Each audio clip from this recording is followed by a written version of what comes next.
Haleluya, terpujilah nama Tuhan. Shalom kerinduanku Church. Senang berjumpa dengan Bapak Ibu Saudara di pagi, siang, sore, malam hari ini apapun saudara menyaksikan renungan ini. Saya doa firman Tuhan tidak kembali dengan sia-sia, tapi akan berakar, bertumbuh, berbuah dalam hidup saudara dan saya. Hari ini renungan saya untuk orang-orang yang hidupnya penuh dengan masalah. Judul renungan saya adalah mengapa orang Kristen masih mengalami masalah. Tapi sebelumnya yuk sama-sama kita mau datang sama Tuhan, kita mau datang bersyukur, kita mau datang berdoa memulai pada pagi hari ini. Bapa kami yang baik, kami mengucap syukur kami ada sampai hari ini semua hanya karena kasih anugerah kebaikan-Mu di sepanjang hidup kami. Sungguh kami percaya Engkau Allah yang setia, Engkau Allah yang tak pernah meninggalkan kami. Kasih-Mu begitu besar bagi setiap kami. Terima kasih Tuhan. Bahkan apapun keadaan kami mau tetap percaya bahwa rencana-Mu, rancangan-Mu pasti yang terbaik bagi kami. Terima kasih Tuhan. Kami siapkan hati kami, sambut kebenaran firman-Mu, Roh Kudus-Mu pimpin setiap kami. Untuk kami boleh mengerti kebenaran firman-Mu Tuhan. Berbicaralah bagi setiap kami dalam nama Tuhan Yesus. Sama-sama semua yang percaya katakan amin, haleluya. Kita ada di suatu pertanyaan. Pertanyaannya adalah mengapa orang Kristen masih mengalami masalah.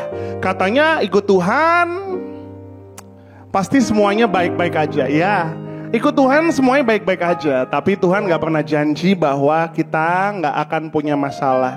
Suatu hari ada seorang nenek datang sama pendeta altar call. Neneknya bilang, Pak Pendeta saya udah tua, saya udah capek dengan masalah Pak Pendeta. Saya pengen hidup saya gak ada masalah lagi, boleh gak Pak Pendeta doain saya?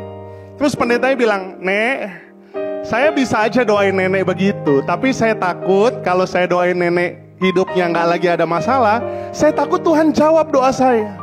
Terus neneknya nanya, kenapa emang Pak Pendeta? Kenapa Pak Pendeta? Kenapa Pak Pendeta?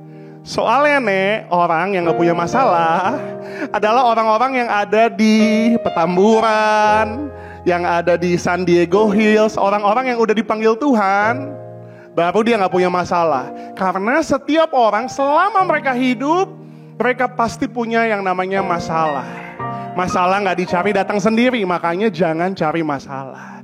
Tapi juga jangan jadi orang Kristen yang anti dengan masalah, yang alergi sama masalah.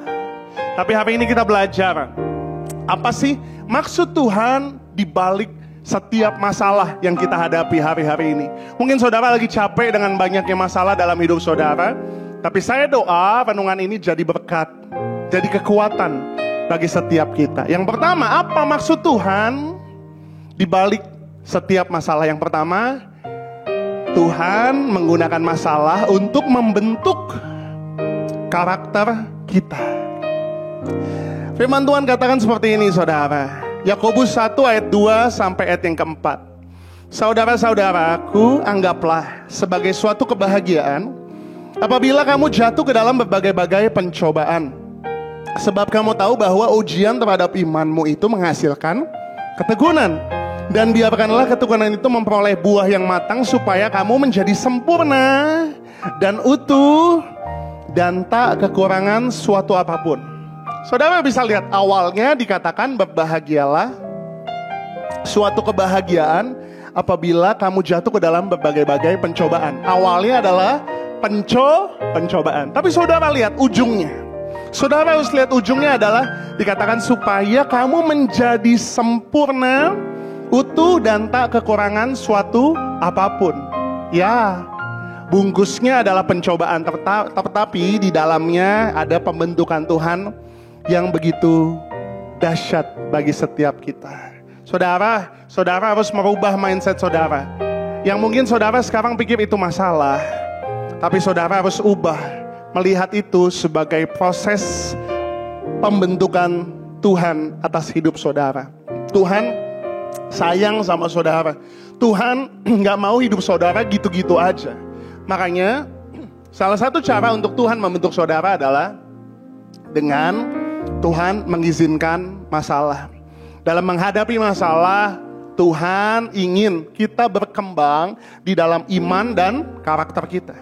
Masalah seringkali menjadi sarana Tuhan untuk menguji kesetiaan kita dan mengubah kita menjadi pribadi yang matang dan dewasa. Saudara, sebagaimana emas diuji dengan api, kita pun dibentuk melalui tantangan-tantangan dalam hidup. Bahkan Alkitab juga menggunakan perumpamaan tentang seorang pembuat tembikar atau pembuat tanah liat. Tanah liat sebelum dia jadi Gucci yang mahal, dia harus dibentuk dulu, dia harus diputar-putar dulu. Bahkan setelah dibentuk, harus dibakar lagi supaya dia semakin kuat. Jadi yang pertama, masalah Tuhan pakai untuk membentuk karakter kita semua. Yang kedua, ada janji Tuhan yang indah, yaitu Tuhan memberikan kekuatan di tengah-tengah masalah. Filipi 4 ayat 13 dikatakan, segala perkara dapat kutanggung di dalam Dia yang memberi kekuatan kepadaku. Segala perkara dapat kutanggung di dalam Dia yang memberi kekuatan. Ini Pak Pendeta ngomongnya kayak gak ada masalah. Enggak, saya juga pendeta, saya juga manusia, dan saya juga punya masalah dalam hidup saya. Tapi saya memilih untuk tetap sukacita. Kenapa? Karena saya tahu di tengah-tengah masalah Tuhan tuh kasih kekuatan. Saya menghadapi masalah saya bukan dengan kekuatan saya sendiri, tapi saya mau mengandalkan Tuhan yang memberikan kekuatan kepadaku. Tuhan janji segala perkara, artinya segala masalah yang ada dalam hidup kita bisa kita tanggung karena Dia sendiri yang memberikan kekuatan bagi setiap kita. Kalau hari ini engkau capek, kalau hari ini engkau lelah, kalau hari ini engkau udah mulai gak kuat, coba cek lagi engkau mengandalkan Tuhan atau enggak. Minta pertolongan Tuhan dalam setiap masalah yang kita hadapi. Tuhan tidak membiarkan kita sendirian. Sama-sama tulis di kolom komentar, di tengah masalah aku tidak sendirian. Yang ketiga, ada janji Tuhan yang indah tentang masalah. Masalah tidak lebih besar dari kekuatan kita. Mungkin hari ini engkau sedang mengeluh, Tuhan ini masalahnya besar banget, aku udah gak kuat, aku udah gak mampu.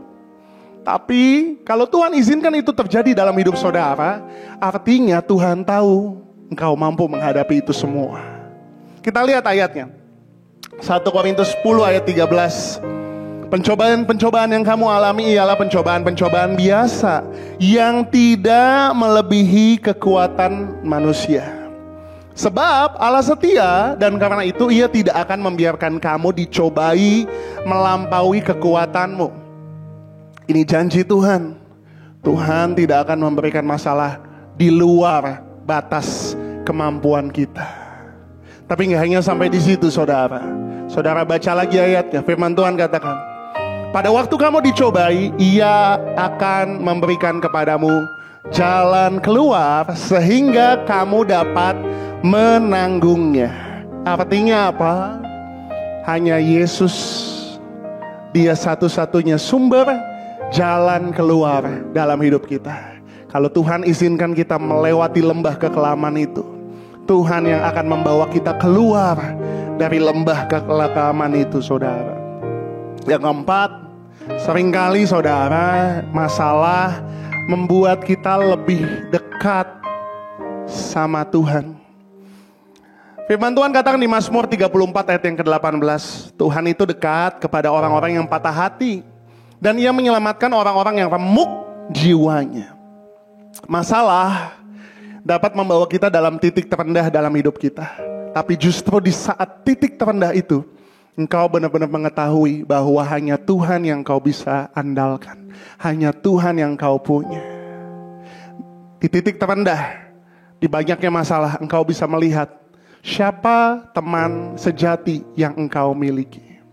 Dan satu hal yang pasti, hanya Tuhan satu-satunya yang tak pernah meninggalkan kita. Hari ini kalau engkau lagi ada banyak masalah, Tuhan mau dekat sama kita. Seringkali kitanya yang gak mau melihat Tuhan. Padahal Tuhan selalu ada di sana. Tuhan selalu dekat dengan orang yang patah hati dan remuk jiwanya. Dalam kesulitan, kita harus merendahkan hati kita untuk lebih mencari Tuhan dan pertolongannya. Hal ini membuat hubungan kita sama Tuhan semakin dekat, semakin intim di dalam Tuhan. Tuhan mau kita mengandalkan Tuhan. Tuhan mau kita mengandalkan Tuhan sepenuhnya. Tuhan bukan salah satu sumber pertolongan kita, tapi Tuhan satu-satunya sumber pertolongan kita. Seringkali Tuhan izinkan kita sendirian karena Tuhan mau untuk kita mau datang dekat sama Tuhan. Tuhan mengizinkan masalah untuk mendorong kita untuk lebih berdoa lagi, lebih sungguh-sungguh lagi, untuk lebih sering datang sama Tuhan. Hari ini respon menentukan keadaanmu. Bagaimana responmu di tengah masalah? Kembali lagi sama Tuhan. Biarkan Tuhan yang menolong, memberikan kekuatan dan membentuk engkau menjadi bejana yang indah. Yang kelima, yang terakhir, Tuhan menggunakan masalah untuk menyatakan kemuliaannya. Yohanes 11 ayat 4 firman Tuhan katakan, ketika Yesus mendengar kabar itu, ia berkata, penyakit itu tidak akan membawa kematian, tetapi akan menyatakan kemuliaan Allah. Sebab oleh penyakit itu anak Allah akan dimuliakan. Ini cerita tentang Lazarus. Suatu hari Yesus didatangin orang, dia bawa kabar bahwa Lazarus sedang sakit. Tapi Tuhan sengaja mengulur-ngulur waktunya. Sampai ketika dia datang, Lazarus sudah meninggal. Ayat ini menunjukkan bagaimana penyakit Lazarus menjadi sarana untuk menyatakan kemuliaan Allah. Karena apa? Karena ketika Lazarus sakit, kemudian dia meninggal, Tuhan menyatakan kemuliaannya untuk membangkitkan Lazarus yang sudah mati. Ini menunjukkan bahwa Yesus adalah Tuhan dan dia menang atas maut. Kadang-kadang kita nggak dapat memahami maksud Tuhan. Tapi setelah masalah itu berlalu, kita baru ngerti, oh ini tuh maksudnya. Tapi saudara, dalam prosesnya kita belajar untuk percaya lagi sama Tuhan. Mengalami lagi siapa Tuhan. Memiliki rencana yang besar. Tuhan punya rencana yang besar di balik setiap masalah. Melalui segala hal, kemuliaannya dinyatakan. Hingga suatu hari nanti, engkau gak hanya mengenal Tuhan berdasarkan kata-kata orang, tapi berdasarkan pengalamanmu sendiri sama Tuhan. Masalah boleh ada, tantangan boleh ada, tapi Tuhan yang akan membawamu melewati itu semua. Bahkan Tuhan menyatakan kemuliaannya. Tuhan akan mengangkat kau naik, bukan Tuhan menjadi kepala dan tidak menjadi ekor. Dan Tuhan akan membawamu dari kemuliaan sampai kemuliaan. Ini yang harus kita hadapi bersama dengan Tuhan, karena Dia tak pernah meninggalkan setiap kita. Saya doa, saudara yang hari ini sedang memiliki masalah, saudara boleh mengerti dan melihat masalah sebagai proses pembentukan Tuhan menjadi bejana yang indah. Sama-sama kita mau datang sama Tuhan. Terima kasih Tuhan. Terima kasih Bapa.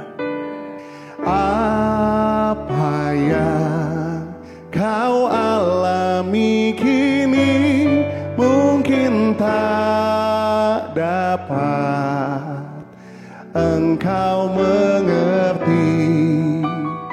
Cobaan yang engkau alami tak melebihi kekuatanmu.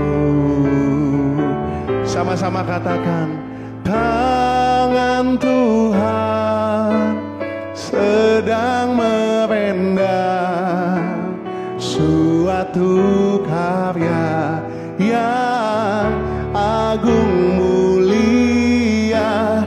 Saatnya kan tiba nanti, kau lihat pelangi kasih-Nya. Sama-sama angkat tanganmu. Tangan Tuhan sedang merendam suatu karya yang agung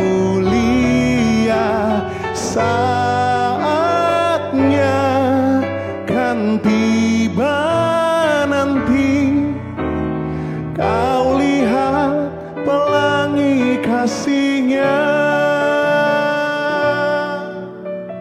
Kau lihat pelangi kasih-Nya. Kau lihat pelangi kasih-Nya.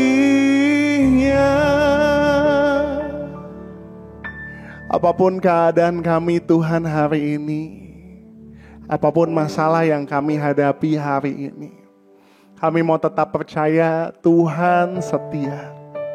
Kau tak pernah meninggalkan kami, Kau tak pernah membiarkan kami. Segala perkara dapat kami tanggung di dalam Engkau yang memberikan kekuatan kepadaku. Ajar kami untuk mengerti setiap rencana-Mu.